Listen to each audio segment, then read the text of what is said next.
Good afternoon. Welcome to our special webcast from the Conference Board. My name is Craig Carroll, the leader for the Communications Institute for the Marketing and Communications Center for the Conference Board, with a special webcast on the topic of bridging polarizing divides without being partisan. And we're going to look at today some of these fundamental questions that are facing companies, senior leaders and their employees today. How can we construct communication strategies that support our employees? How do communications professionals keep focused on their issues and agendas for their organizations? How do we develop communication responses that focus on today's environment of corporate purpose fatigue and racial unrest in light of the current environment?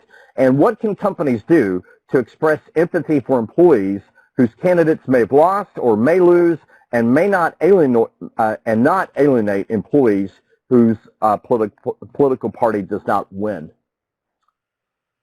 So for those of you who are here for professional education credits, please know that you'll need to stay on for the entire broadcast.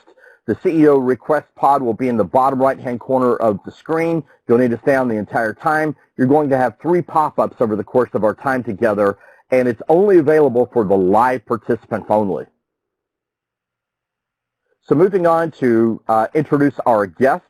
Today we have joining us 3 very special guests who are all senior fellows with the Marketing and Communications Institute for the Conference Board. We have Lisa Davis, a Senior Managing Director with Teneo, Colin McConnell, former Chief Brand Officer with Prudential, and Devery Buchner-Vorwerk, a Senior Fellow, also Chief Executive Officer for Devery BV Sustainable Strategies, and former CCO for Cargill. And to begin, we will start the discussion with a poll question for our audience. So if we could put the question up before our guests here on the call. Which of the following types of social political activism does your brand engage? So we have a choice of 5 based on some current research, things that we see going on out in the world today.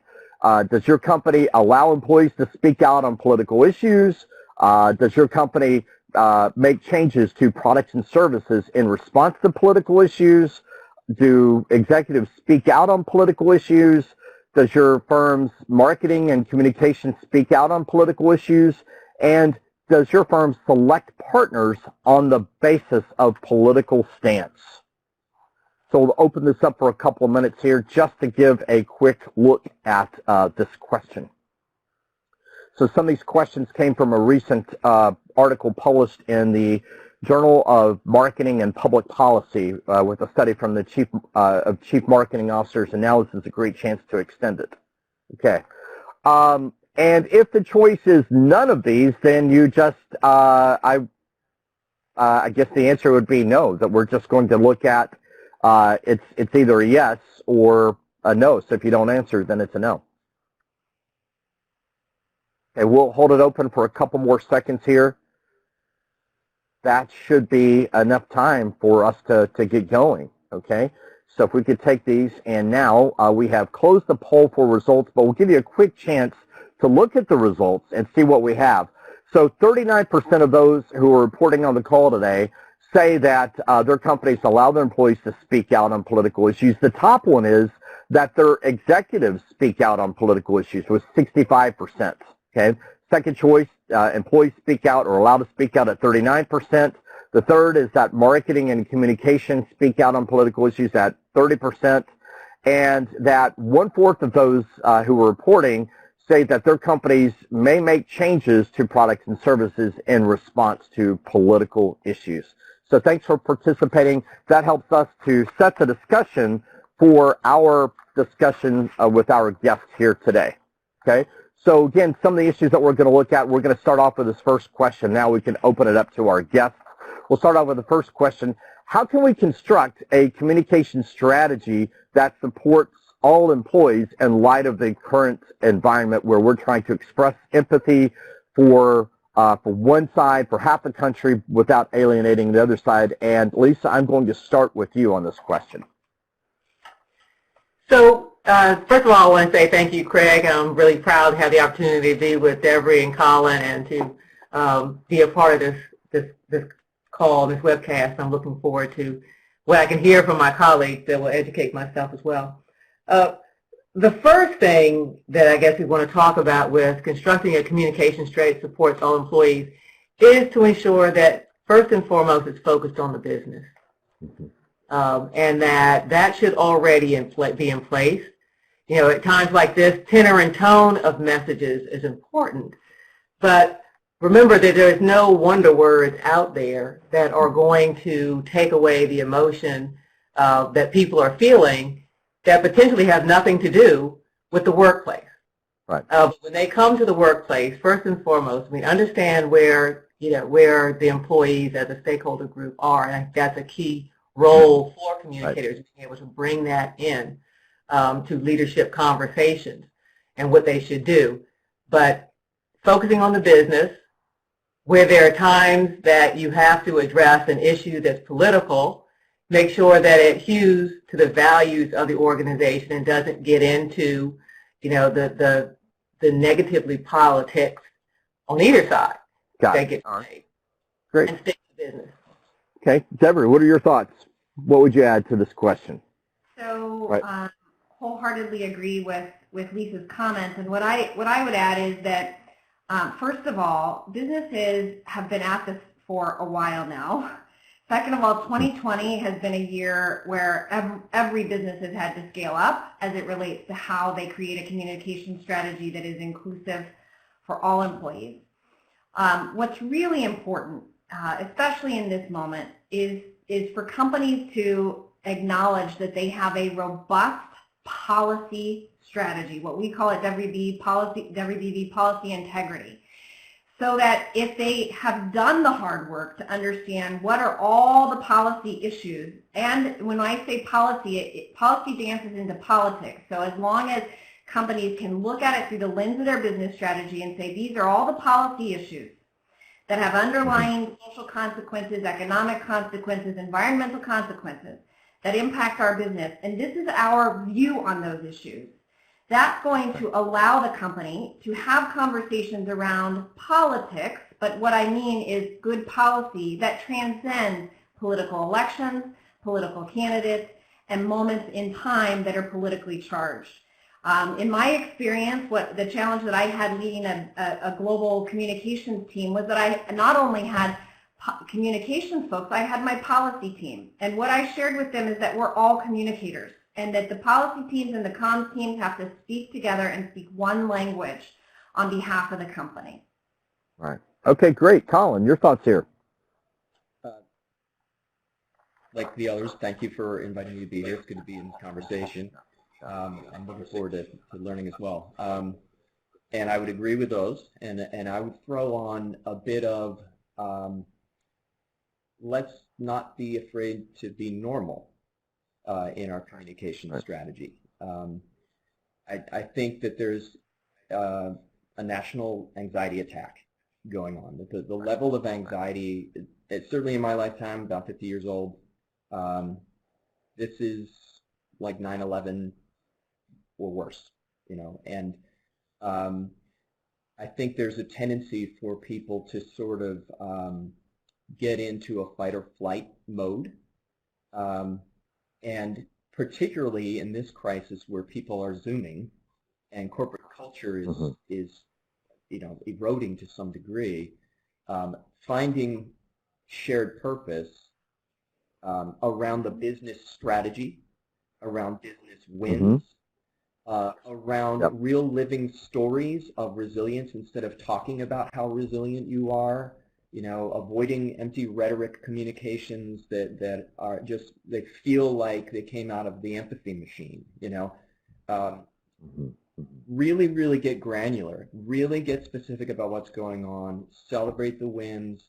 If you have to find the micro innovations that are going on in your organization to make each one of those an occasion to just sort of steady drip positivity and momentum, I think it's incredibly important to start to shift the weight more toward normal, winning, success, making the world a better place, doing well for customers, being profitable, while continuing to tend to the empathy communications.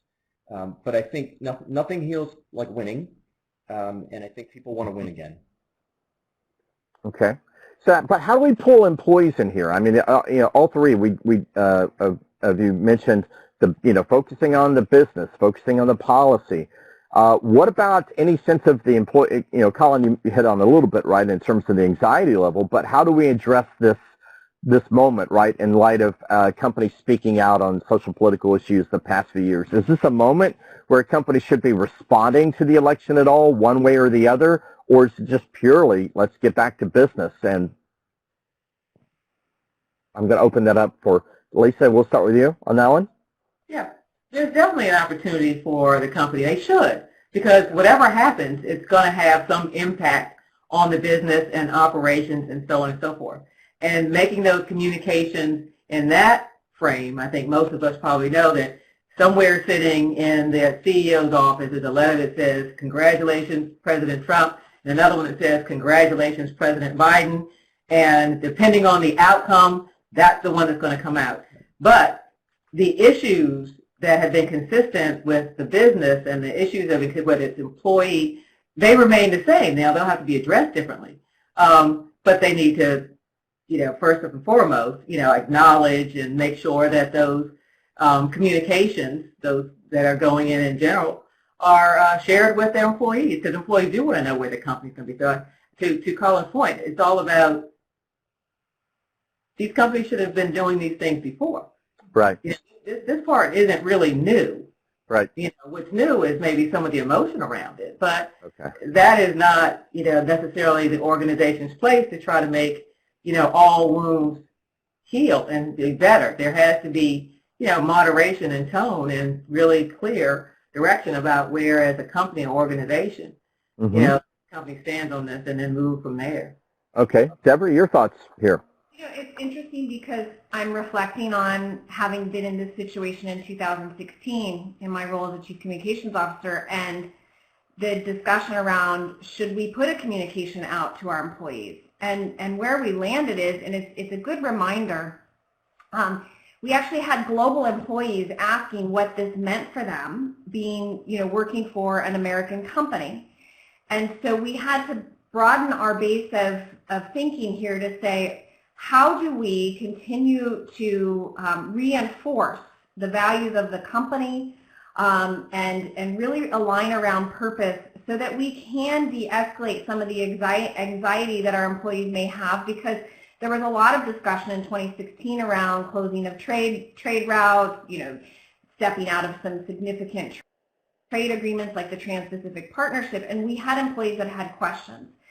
So the advice that I have now is much in line with Lisa's.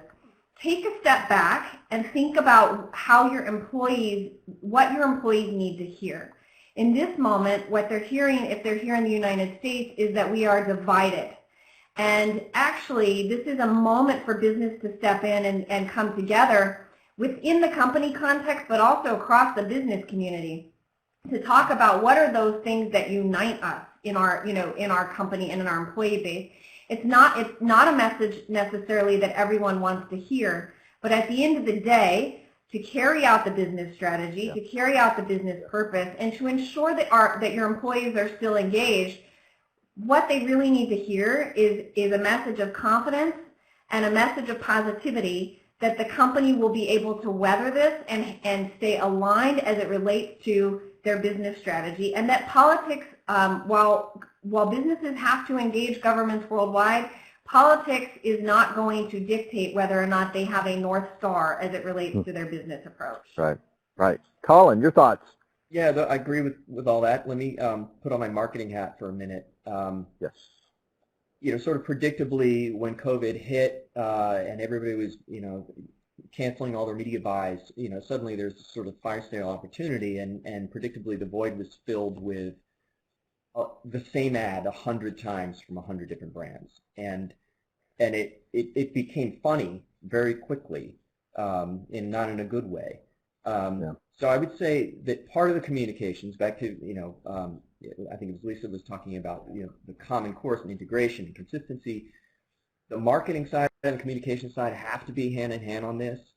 Mm-hmm. And if marketing goes out post-COVID and floods the zone with feel-good ads that don't have any substance to them. I think they will be doing themselves, their employees, and their customers a disservice. I would recommend instead back to normal, as much as normal can be. Normal is commerce, normal is promotions and things like that. Now, I think we've all been deluged with letters from CEOs or airlines and talking about all the things that they're doing to protect us against COVID. And I think most consumers and employees in the workplace feel pretty good about all the steps that have been taken and give management full credit for all that now. So I think I would be advising, as you're thinking about the strategy, the stretch run of 2020, make it, let's close the door on these initiatives and let's celebrate success as we can define it in this COVID scenario, and very quickly get into a progress narrative. Okay. I think it's pretty important to just kind of wrap up and tie in your initial comments about the marketing right now, is that it's so important to connect and make sure that marketing and communications, if they're two separate functions, that they are in sync right now, right, in terms of what they're doing. Always. Any other thoughts on this question here about the communication strategy before we move on? Or I think what's really important, Craig, is that companies are completely aligned between their communication strategy, their business strategy, and their policy and political strategy. Yeah. And one thing we've seen come out in 2020 is some companies haven't shown up so well when they put statements out as it relates to social or other issues that are happening. And then you can dig in transparently to their political action committee donations. And this is where there needs to be complete alignment, not only between marketing and communications, but also your policy teams who are lobbying with governments. That I think has been created a lot of awareness in 2020. That's the first thing, is ensuring that there is in line with company values, that there's transparency and a very consistent approach on political action giving. Mm-hmm. And then I think where some companies are also tangled is executives. I was surprised by the fact that it said 39% of people allow employees to speak out on political issues. And I would think that would be 100%, that each employee is allowed to have an opinion outside of the company. That said, that there are certain guidance around how they communicate in line with the values of the company. But some executives, and including CEOs, have given political money in these elections. And I think that is also something from a communication standpoint that chief communications officers have to be keenly aware of. How do you explain that some of the executives have given in X, Y, and Z ways, but they're also completely aligned across the business? Because there will be some CEOs who gave one way in this election and some CEOs who gave another way, and that has to be communicated in a way that allows all employees to feel that they can have their own views and political opinions, but when it also then comes to the company, they are aligned around purpose.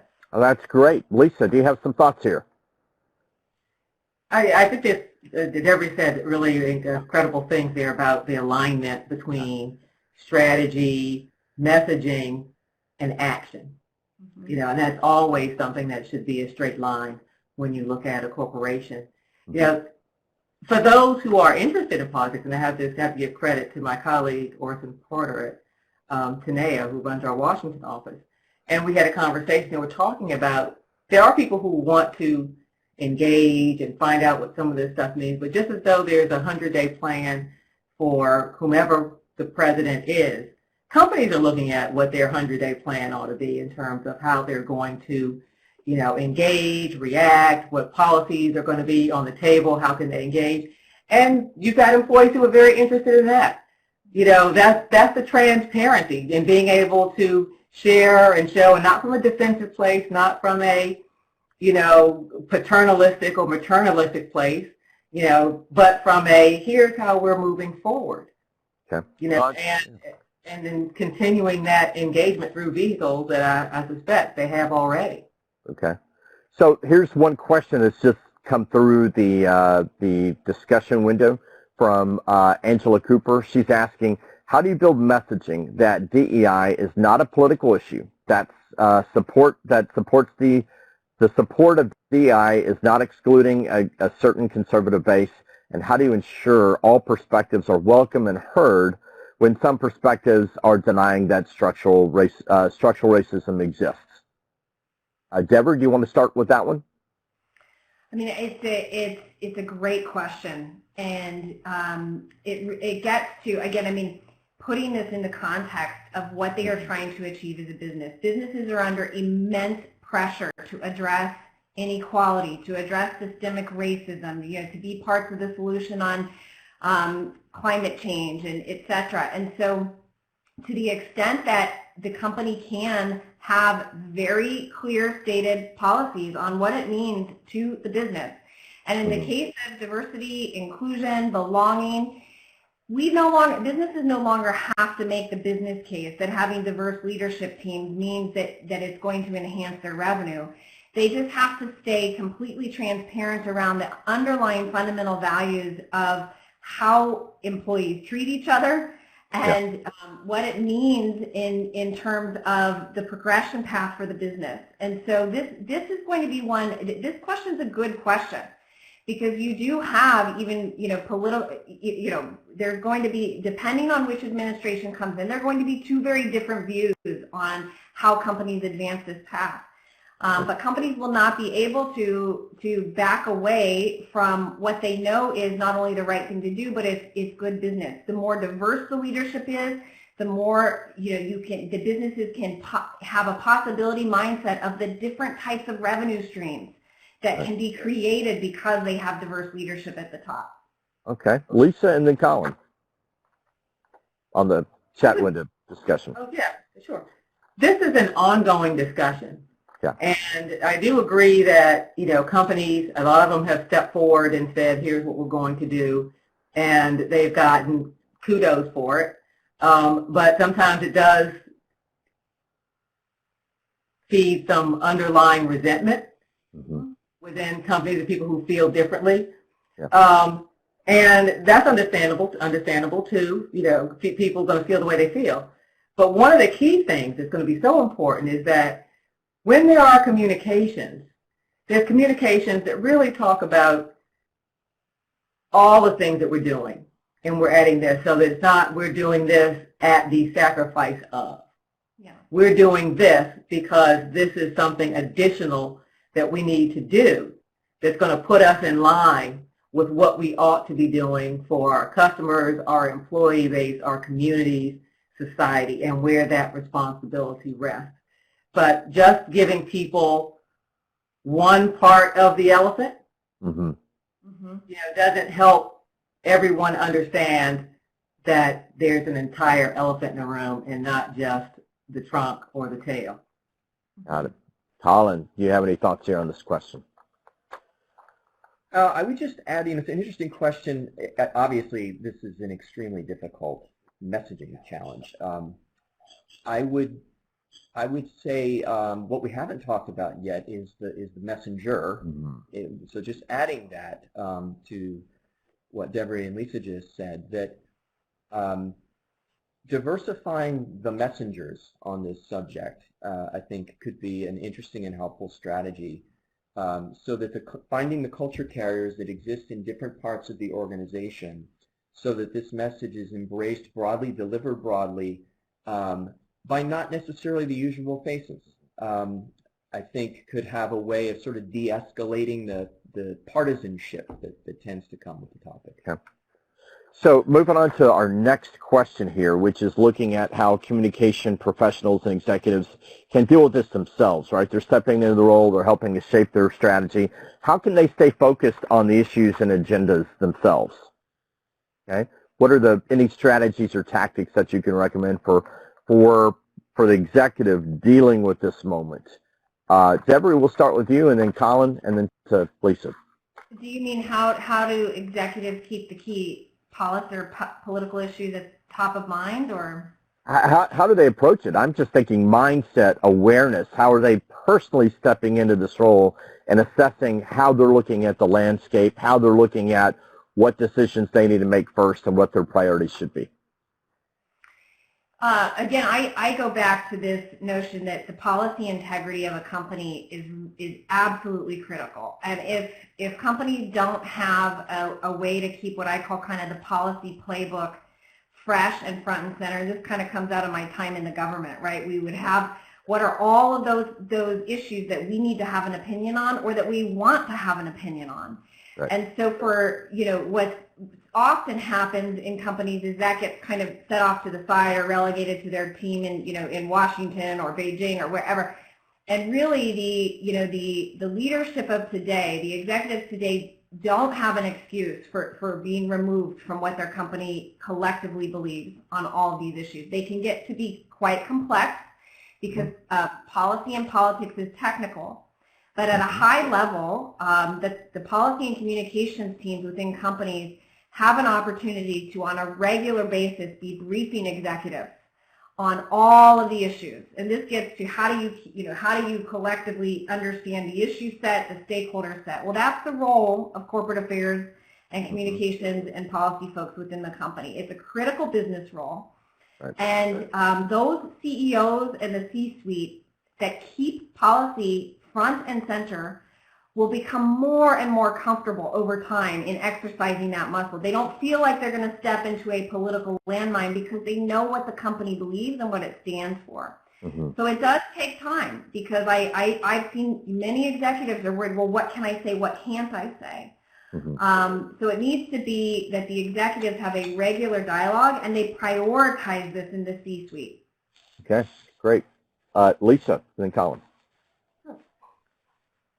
Organizations and companies, they should already know what they stand for. Yeah. And I think where we've seen some organizations get into trouble is when they move off of that. And there is that questions the authenticity of the company, the leadership, the whole 9 yards.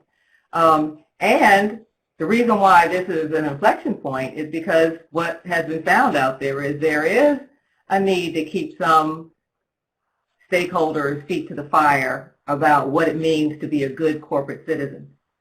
And that's the question fundamentally. What does it mean to be a good corporate citizen? And as communicators, keeping the eye on what the fundamental ball is in terms of what you want, whatever stakeholder that you're delivering messages and actions to, what you want them to take away from it, that's always going to be key. And that's what the role of the communicator can be in this, in terms of being able to bring in input into the leadership, as well as being able to help shape craft and be an honest filter. Right. For what actually the company, if it's actually communicating and saying and living its actions. Okay, great. Colin, your thoughts here. Yeah, it's probably never been a more challenging time, I would imagine, to be in the business that most of the people who are attending are in. And there is no luxury of deciding on which fronts to engage. Everything needs to be tended to in a sort of a sense that, there's 5 rooms on fire at once. But with regard to the inbound, I think that that's a fact of life. But with regard to the proactive, where are we really going to plan a proactive strategy? Prioritizing is something that in my experience in comms, was very challenging to do. But a discipline as part of a regular planning process and really prioritize what are the several issues that we are going to address where we believe communications can really drive an outcome. Back to Lisa's point. And is that knowable and is it provable? Or at least a strong hypothesis. And if that's it, then let's dedicate 60% of our energy, and that's where the focus comes from. And the rest we're going to handle inbound or opportunistically. Right. So we have a couple of other questions that are coming in through the forum here. So one is from a global perspective, some of you have mentioned this idea of keeping very focused on what our policies are. How do we avoid conflicting public policy perspective? For example, the Buy American issue may be at odds with a company that exports from Europe to the USA. So, Deborah, what are your thoughts there? I mean, how should companies deal with the situation where they're dealing with conflicting policies there? I'm sorry I'm smiling, but it's welcome to the last 20 plus years of my career. It's really important that if companies are global, they take a global perspective. And it gets challenging when you have in key markets, policies that the company's operating under that run counter to what the, sort of what the corporate policy would be. So one of the recommendations I have for folks is understand, at the in the level of hierarchy, what is our global policy, let's just say, on international trade, and what is our global policy on government procurement, as you're talking about, right? So, Buy American. Does Buy American run counter to that? Or does, if you're in another country, I don't know, name a country, Buy Malaysia or Buy, China, if it runs counter, then you've got to have a conversation, again, in this, and I recommend creating a cross-functional, cross-business unit, cross-geography policy team. I used to call it the policy kitchen cabinet, where you can have those conversations. And it is unrealistic to believe that you can live in the land of harmonized policies across the globe. But what you can do is stay true to the integrity of what the company believes. And in some cases, you'll have to flex in certain markets and just say, this is the direction it's going. Even though we're talking to our government here about the dangers of having a Buy American policy, because that can be copycatted in other markets, which could hurt our business, we're going to have to, here are the things we're going to have to do given the policy constraints. But I will say this, Craig, this is where courage comes in, organizational courage comes in, and leadership courage comes in. And it's something we talk a lot about on our team is how do you have those conversations so that leaders on the ground in other countries can have the courage to say X, Y, or Z to governments that their policies are running counter. In a lot of cases, that courage will ultimately end up in the governments changing their view on that policy. The other thing I would say is this is not a moment for the business community to be thinking in silos. 15 years ago, we had more of a collective business community agenda on policy issues. Now what I see is more of a fragmentation. The tech community believes this, the financial services community believes this, the ag community believes this. This is actually a moment to step back and say, look, we don't own the entire policy issue. How can we actually kind of leverage a coalition of voices? Coalitions are going to be critical moving forward, and especially in this divisive climate, to get the policy agenda back on track writ large for companies, and I would say for society, because companies are doing really good things also as it relates to advancing societal value. And so it's getting creative about how you address the policy. Don't feel alone, that you're just doing it on your own as your own company. I like the idea of pulling bravery in, right? The idea of organizational bravery. Colin and then Lisa. Yeah, I would add to that the idea of stakeholder alignment being critical. I mean, I think it's absolutely true. There's very few companies of size that are not going to run into this problem somewhere in the world, and you're going to have to live with it somehow. But I would say important in the stakeholder alignment discussions before you even think about communicating is aligning on what is the pain threshold that the organization is willing to accept on a certain issue. Before it engages, it may be very low, depending on the issue, it may be very high, depending on the issue. But I think things that becomes very counterproductive is when you kind of get caught, and then the stakeholders, there is no alignment or there's not agreement on what the threshold is, and then there's always a bias toward action, a bias to communicate, and the communications team is being, ticked at from different constituents around the organization. Say something, do something, say something, do something. And in many cases ends up sort of retroactively creating policy, So I think as best as one can, looking at that issues board, and anticipating what you can, and then getting stakeholder alignment as early as you can so that when, events pop up, you have a very clear bias of going. Great. Lisa. So in some of the most popular I guess when President Trump came in, there was a lot of discussion around immigration, and that set off a lot of consternation about what it means and how this would play out the whole 9 yards. Because sometimes there's praise and not policy. Yeah, it's about direction, and that happens regardless of party, politics, even regardless of nation. Right. Where companies have to be very clear is what question are they really being asked to answer? Mm-hmm. And making sure that the answers that they are giving are ones that really get at the heart of the values of the business and the business direction, and where it's sincere and authentic and isn't just jumping on a bandwagon and then employees will see something different. That's where the authenticity comes in. The other thing is, within organizations, there should be forums established already for different conversations. Right. Employee resource groups. If people are really, really upset, employee assistance programs. Yep. I think there's a lot that an organization or company has and should have where they can feed some of this information down the pipeline. Colin mentions, and I think we all know this, like after, the pandemic, after COVID-19 started, all of us, if you had a, affinity card with an airline or a grocery store or anything else, we started getting bombarded by all these corporate CEO letters about, empathy and, we're spraying everything. And at some point it became meaningless because it was just a whole barrage. Pick your points. Okay, great.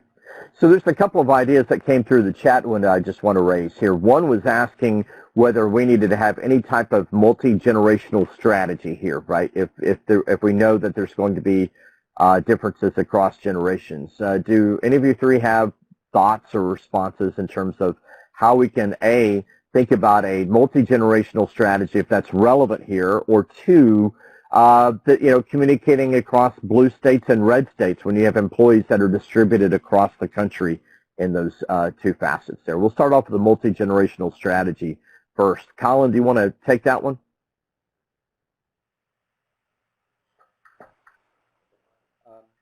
So, again, thinking about this through the marketing communications lens, and I'll bring a bit of marketing sensibility into it. I mean, I think the answer is absolutely yes, depending on the industry and the offer. It's very clear, you can see how attitudes with respect to COVID, for example, differ across generations as it impacts people of different ages, different ways. And so the different expectations that people have about how life is going to go from here in the next 12 to 18 months are significant.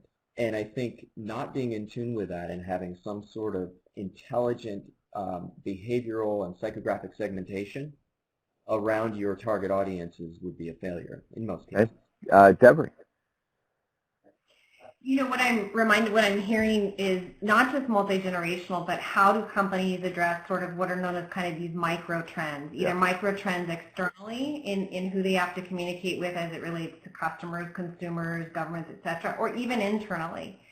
And so I think it's important to for companies to back up and anticipate again, it gets back to collectively mapping their stakeholders and understanding what do they need to hear from us. At the core, what you communicate internal is external, and you also can't communicate something so differently to one stakeholder group that it runs counter to what you would communicate to another, and that it runs counter to your core corporate narrative. But I think the generational issue is very real. I'll talk about it from the internal standpoint because I think probably why you're getting so much interest today is because companies are grappling with how do we handle the internal anxiety and if the country is divided or is our company divided and how do we communicate that? And that division is across geography for companies, it's also across generations, et cetera. And I think companies can step back and also get creative around how they create a way for their employees to engage across those boundaries. So Lisa talks about resource groups, but companies can get back to very basic level. And one way to do that is through some of their community work that they do in terms of their programming around corporate responsibility and sustainability. Finding other avenues for their employees and also to engage in their community with these other groups, to engage around things that unify, right? Because if we choose to say, okay, how do we talk about it in terms of division, then maybe we've got the wrong mindset. Companies can internally look at ways, I mean, even if it's as simple as encouraging employees to sit at different tables during lunchtime, share a meal with people who you might think are from a different business unit, have had more time in the company versus not, etc. I think there's a lot that communicators can do right now to encourage sort of crossing boundaries and having conversations with people who are different than you. Great. Lisa, your thoughts here. So the seismic surprise that has been sprung on organizations, I'd say, over the past, decade, maybe less than that, is that we have moved away from organizations and companies being responsible just for their business. Now what's happening is these are entities that are called on and engaged to do more than just deliver a product or a service. Right. There's a new way. So that brings us back. Yeah. No, please. Yeah, continue. So understanding that, there's a new way of engaging with employees. And remember, every employee that comes into any organization has one common goal, and that is to execute their job well such that they get that paycheck and they can go on and live their lives. So there's a common goal, which is why we talk about, first and foremost, we have to look at it through the lens of the business and the organization. Now you add on top of that that they are rightly called to utilize their unique ability to make lives better, recognizing that starts first with their most precious asset, which is their employee, the individual who works there and actually helps deliver whatever the product and service is. And then move on, of course, you've got shareholders, you've got consumers, customers, regulatory bodies, whatever it is. And so being able to recognize that, put those together, put what an organization needs to put on their back, but not everything, but allow outlets and channels for those other responsibilities and opportunities for employees to take place. Okay. So one of our guests here on the call here is reporting that they are one of their company's D&I leaders, and they partnered with the corporate communications function to work with their CEO on putting out a response to George Floyd's murder this summer, and noting, of course, that many companies issued similar statements over the course of the summer. And so the question they're asking is, does the events of the summer with George Floyd's death set some type of precedence where companies now, in light of the election, feel like if they're going to be responsive and consistent, that they need to make some type of statement one way or the other in today's moment with the uncertainty of the election right now?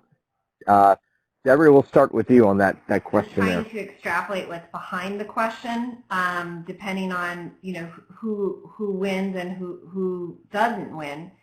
My guess is, should companies continue to reinforce the need to address what really surfaced after George Floyd's death, which was a collective consciousness of systemic racism. Yeah. And so what I would say to that is, no matter who wins, again, I think companies need to continue to reinforce what they are going to advance in terms of their, Colin talked about it in terms of their priorities. And those companies that stood up and stood out and said Black Lives Matter and said we are now, being much more aware and conscientious, and here are the things we're doing. It does provide an opportunity to continue to reinforce that and the other issues that they are pushing. And I encourage leaders again, there's going to be anxiety on both sides. And so to stay true to what they are advancing as a company and what they've been willing to stand up for and what they really need to communicate. If companies get into a trap of, gee, if this politician wins, then we say it this way, and if this politician wins, we say it this way, then they're not coming through in terms of consistency nor authenticity. And we've seen authenticity post-George Floyd as well. Yeah, that's a great point. Colin, your thoughts here? Well, it was head of communications in 2016 during the last election, and it was the first time that this question of having the CEO respond to a presidential election had ever come up, to my knowledge. And having been at that company for 27 years, I don't recall any time ever having received a memo. So this was very real at the moment, and this question was raised. If that is the threshold, and we are going to comment on this today, why now, and what do we have to comment on in the future? And I would say there is no simple solution. I do think it's a smart question, and it very much raises the expectation among your constituents that you will. Some may not feel that way, but some will. You can guarantee it. And I think it comes back to a point that Deborah made earlier. It ultimately is going to be courage to speak when the leader decides to. And if that sets a precedent or an expectation, and later that leader decides not to speak, it's ultimately going to come down to leadership courage to not speak. Lisa, your thoughts on this question? Okay, so I'm going to take this question, my answer is based on what I think I heard, and correct me if I'm wrong, in your question, which is, should organizations come out and speak today about what's going on in the presidential election, the undecided presidential election today? Right. I think a typical rule is stick with what you know. And right now it's unknown what's going to happen. Yeah.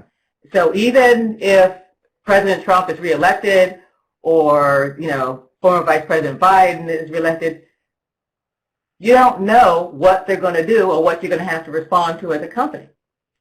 Communications go on in companies and organizations every day, keeping those up. But specific to what to say about where we are in this election before the results are in poses potential challenges and difficulties that could come back and haunt. Once it's known, then all of the messaging about, this is what we stand for, this is what we hear, but it's in response to something that happened, that actually happened, versus trying to read the tea leaves on something as crucial and critical and, executive-led as this. I think, both Colin and Deborah are right. The time is going to come, and probably sooner than later, when they're going to have to respond or address business or ethical or moral issues that are right in front of them, that they will need to get out there and either be brave or be, authentic and honest, clear, whatever. That's going to come. But I just think if I'm reading the question right about what to say today or, tomorrow if things are still up in the air, waiting and speaking about what you know versus what you speculate is probably I think part of the question was also tied to the degree to which the environment is somehow linked, right? Or, in terms of statements that companies made in light of George Floyd's death in the coming weeks, right? Is pause considered inconsistent there, right? In some degree. But we only have a couple minutes left, so what I'd like to do is to think, okay, in terms of winding up our discussion here, and thinking about, okay, we have with our employees all working from home, many are dealing with issues of aging parents, or dealing with, kids and the school system, and everyone's just on the verge of, working so many hours and just the, emotionally and physically worn out, right? And this sense of anxiety that's going on right now, how can we, on one hand, guide companies for right now, and what is going to be coming up in the next week. And so the idea here for all three of you is to think about what are the one or two takeaways, the summaries, your most important ideas that you would like to leave actionable for our audience members today. And Colin, we'll start off with you with this question here. Your major takeaways for reflecting on this moment and stepping out of our call. Okay. So one that's very important, I think, is this theme of positivity. You know, it's never as bad as it is. If you think it is, it's never as good as you think it is. Yep. Without being Pollyannish, you know, for the most part, you know, yep. we all still have a lot going for us. And there's a certain point where, you know, when you're recovering from something where you just have to decide it's time to change the mindset to a recovery mode. And so I think I wish I saw more leadership projecting positivity in the world at all levels, public, private sector, whatever. I just wish there was more positivity. I can't remember a time where there was more woe is me coming from leaders in a just a sad and uninspiring way. So find the positivity, find the positive people, find the creative, you know, ingenious people, and find ways to unleash them, especially in this Zoom world that we're in. Bring humor back to work. I think we should all be allowed to laugh sometimes. You know, it's okay to laugh and smile. So I think if you have communicators in your organization who have natural gift to it, unleash them. But please don't try to make those that don't into comedians, because it will be a disaster. Avoid the empty talk. You know, really look at what you're delivering in communications and ask yourself, is it substantive? Is it going to drive an outcome? And is it an outcome that's important to drive? And if not, maybe the best thing is, as they say in first rule of medicine, is do no harm. That's good. Lisa, your thoughts here, your closing thoughts. It's long been known that when it comes to employees that they are closest and want to hear information from their direct managers. Yeah. You know, it's great to get, you know, missives from the top, and that's needed. But I think you can't forget about the humanness and humanity. Yeah. I mean, employees don't stop being human when they clock in. Right. You know, and so those kinds of relationships and abilities, I think we've got to keep sure that we're making sure that the levels of management further down are included in these conversations, and, you know, have roles and responsibilities, because they're the ones that will ultimately move the needle. Yeah. The C-suite, CEOs, executives clearly have a role to play, but I think as communicators and lead communicators ought to be very clear about when is it most effective to use what vehicle to deliver what message and in what manner, and that should always be part of the conversation. That's great. And Deborah, your thoughts here, closing thoughts. Colin and Lisa, I love it. I'll add to that and just say, you know, Craig, you're talking about what can communicators and companies do in this moment. Yeah. We're bumping up against the end of the calendar year, and so I think it's an important opportunity. This is a leadership moment for leaders and companies. Lisa, I love what you're saying about at every level. So finding ways to unleash the possibility mindset of your employees going into 2021, and also using this moment in time to thank everyone for, you know, what they've done and what they've accomplished. I mean, I think this is a neat moment to say, while we've looked at 2020, and there's a lot of memes going around 2020, and you know, let's just get to 2021. Stopping in this moment and having, you know, the employee base acknowledge and recognize what they've been through personally, what they've been through together, and also allowing them the opportunity through leadership messaging to think of the possibilities in 2021. Mm-hmm. So I think that's really important. What I will say too is these next few weeks are going to be really, critical. We can't underestimate the amount of anxiety that employees have because they are looking to their external world and thinking that it continues to become more and more unstable. So, at some point, the CEOs and others may need to step in, and the messages need to be around patience and process, right? Trust patience and trust process. And what we say is spread peace in your community, whether it's your community at home or, get out and find ways to engage in constructive relationships. So I would just say, unleash the possibility mindset of your employees and spread optimism, as Colin said. That's really important. So we can almost end with 3 P's here. One is positivity. The second was peace. And there's a third one, possibility, right, in terms of how we move forward into 2021. So I want to thank our 3 guests for joining us here. All 3 are senior fellows with the conference board. We have Colin McConnell, who's a senior fellow, a former chief brand officer with Prudential.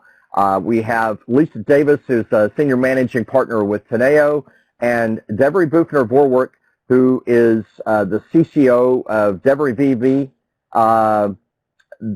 and also a senior fellow with the conference board. And here's the code that we want you to use for upcoming conferences that we have at the conference board. The 2020 Corporate Communication Conference is going to be held December 9th and 20th. You can use the code KN1 for getting up to a $100 discount for this event. And this is free for all of our members, and of course non-members get to save a little bit there. And for those who are taking this for professional credit, professional education credit, you need to stay on until the very end. And the last observation is you should be getting a link for a survey. Please share your thoughts with us about the quality of this podcast, and we want to thank you again for joining us, and have a great day. Craig Carroll from the conference board. Thank you so much. That's a great idea. Smile.